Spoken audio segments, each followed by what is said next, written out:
Well, hello. Yes, I'm running late because clearly there's breaking news that happened this morning. So you guys know if I'm running this late, obviously some things have happened. So hit the like button, subscribe to the channel. I apologize. Definitely wasn't the kids keeping me back today, but it's Blake Gideon. The news of Blake Gideon happening is the reason why I'm a little bit late today. No, I'm not. No drunk.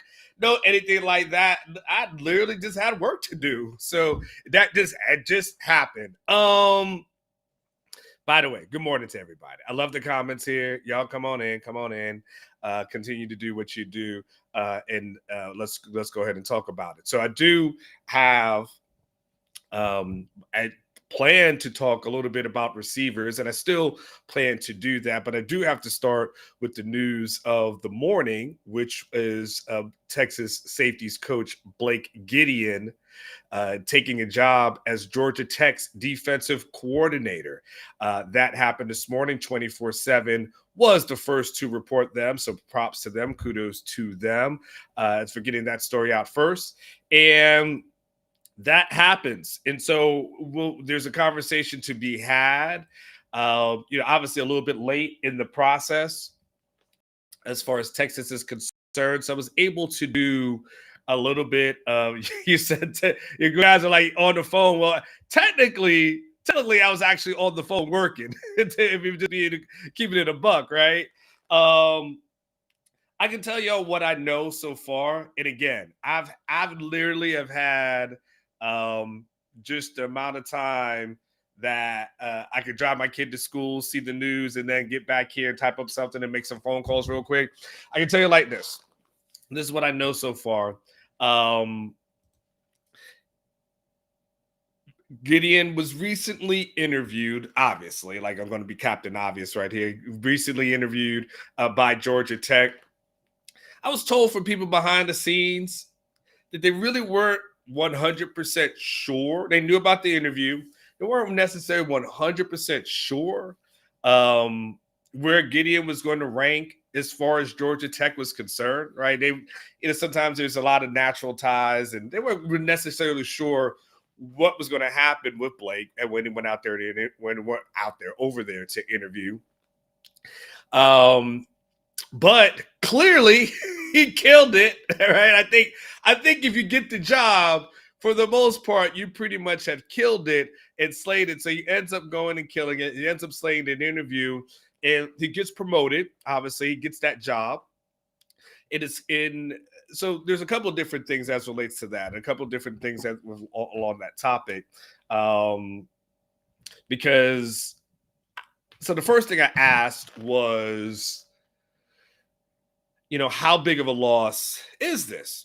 Because a lot of times we don't necessarily know what happens behind the scenes, right? So you want to know, okay, well, how big of a loss is this guy? And, I was told that it was definitely a loss. They viewed this thing behind the scenes as a loss. And the quote I was given was, it's definitely a loss. I think it's something that we have to rise to the occasion to fill. And so when I asked to dove a little bit deeper into that conversation, into the topic, I was asked, okay, well, what makes this thing kind of a loss for UT? And they viewed him as a really, really good evaluator of talent. That's how they described Gideon to me. Really good evaluator of talent. And so again, this is kind of brand new information. I definitely would say not something that everyone expected when they knew that he was going to go out there to interview. I keep saying out there like he's like he went to Washington or Canada. Like it's literally over there. Like it's like an hour and a half plane interview. So I gotta plane ride. So I gotta be better with my vocabulary here. But it's a good come up obviously for him and for Coach Gideon. And I think that one of the things I've always talked about, you guys have heard me say before, is that when when I was covering I'm sorry, I got so much crap going on at one time. I'm trying to compose myself, man. I try to type stuff. I'm getting messages from sources at this moment. I'm trying to do a show, so forgive me if I sound like I went to Lakeland High School, because I did. Um, one of the things that Tony Dungy would used to always tell me was that the signs of a good staff and a healthy staff is when guys are getting uh, talked about, assistants are getting talked about to become coordinators, and coordinators are getting talked about and getting promoted to become head coaches, right? And he always said that's the sign of a healthy staff. And so it's interesting. And I've kept that with me for years and years and years. And if you watch the show, I always kind of reference that. And when you look at the last, week and change, you had one coach, obviously with Rashard Choice, having the possibilities potentially of going to the Cowboys. And then Texas decides, you know what, we're just not going to make that happen. So we're just going to give you extra money and get about $800,000 and you'll be able to stay here.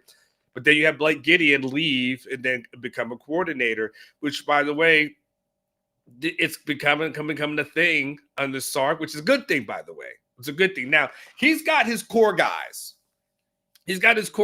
Right? He's got guys like your Kyle Floods, Pete K, right? You got your Jeff Banks. Those guys probably aren't leaving anytime soon, right? I mean, Pete K just likes to coach, right? So you're gonna have Pete K doing what he does for an extended period of time.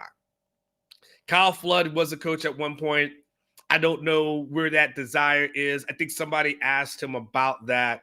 I think it was before the Cotton Bowl, and he didn't really want to engage in that conversation. And look, he's a former head coach, so he understands the respect and hierarchy and all those kind of things, right? And so because of that, he didn't really go into it. Now, look, I'm sure that he wouldn't mind being a head coach, but I also think he's okay doing what he does now. I think he enjoys it. And look, he knows he can do this for a long period of time. He's at a great job. It would take a lot to move him. That's why they pay him so much. That's why they pay these guys, these coordinators, so much at Texas. They want to make sure that if you go, it's because you got a damn good job, but not because you're getting offered, $2 million to just coach somewhere, anywhere. Like at that point, it's like, no, you got $2 million here. It's got to be a top level elite job for you to leave. And so you've got your core of coordinators that are probably going to be here for a long period of time. But now you're going to have these assistants who probably are going to have to be the guys that kind of move around a little bit, right? Like Terry Joseph probably inevitably, gets a defensive coordinator position, especially based off of the results of last year. Blake Gideon, he gets the defensive coordinator position. And then we'll see, Chris Jackson, just named National Recruiter of the Year. At his stock is going to rise, right? That's going to happen for a guy like Chris Jackson. Rashard Choice, the NFL came knocking this time. He said no. The next time somebody's going to come knocking, though, is probably going to listen and listen hard. Because the thing about these guys, especially a guy like Rashard Choice, especially in this industry, is that you can only say no but so many times before people say, all right, well, we're done. You can. I've talked to coaches before, and it's like we can only turn down so many jobs. So the next time, now somebody has to give Rashard Choice probably some sort of OC kind of offer, which more opportunities in college than they are in the NFL as relates to getting that.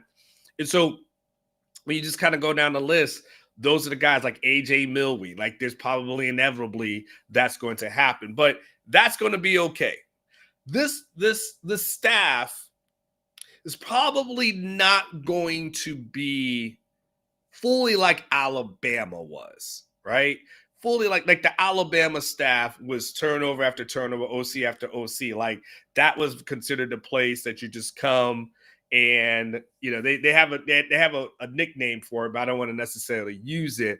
But that was kind of the place that you would go, do your 2 years, and then you would leave, right? And then you see nice Sarks, Lane Kiffins, right? You go down the hill like Loxley, like you see all those guys who were able to go in there and then come out, a little bit better. I don't see Texas fully being that kind of program because look, Sark's the play caller. And so essentially, if you're not really going to, you can have another OC, but Sark's the guy over there, right? And then, of course, for the DC, Pete K is going to be there. And as long as Sark is here, probably Jeff Banks is going to be here, right?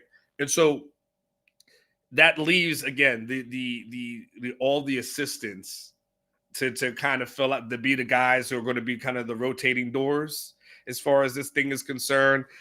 Which, by the way, if you have the core together, it's probably not that bad. Now, as relates to Gideon, replacing him is, again, what I was told is, hey, we've got to rise to the challenge in order to replace Gideon, right? That's what I was told. You got to rise to the challenge in order to replace him. So in order to do that, look, I asked them, I said, I asked somebody, I'm like, what about the timing of this? I said, the timing is interesting. And what was repeated back to me was effing insane. That's what it was repeated back to me. It's like effing insane.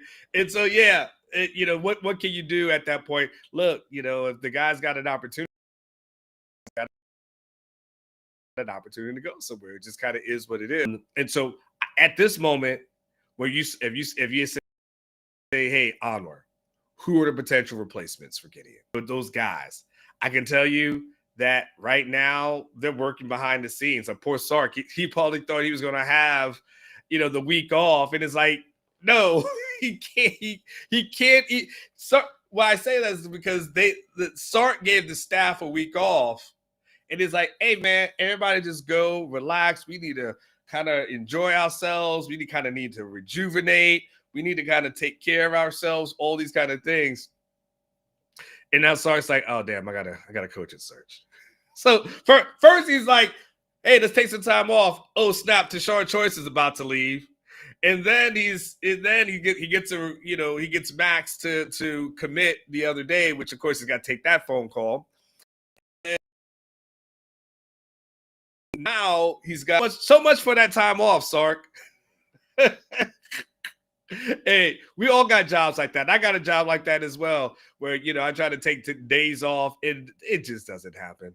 You would like to do that, but the ideal world doesn't happen. So Sark and those guys, they got to work hard together and work together in order to kind of like figure this thing out.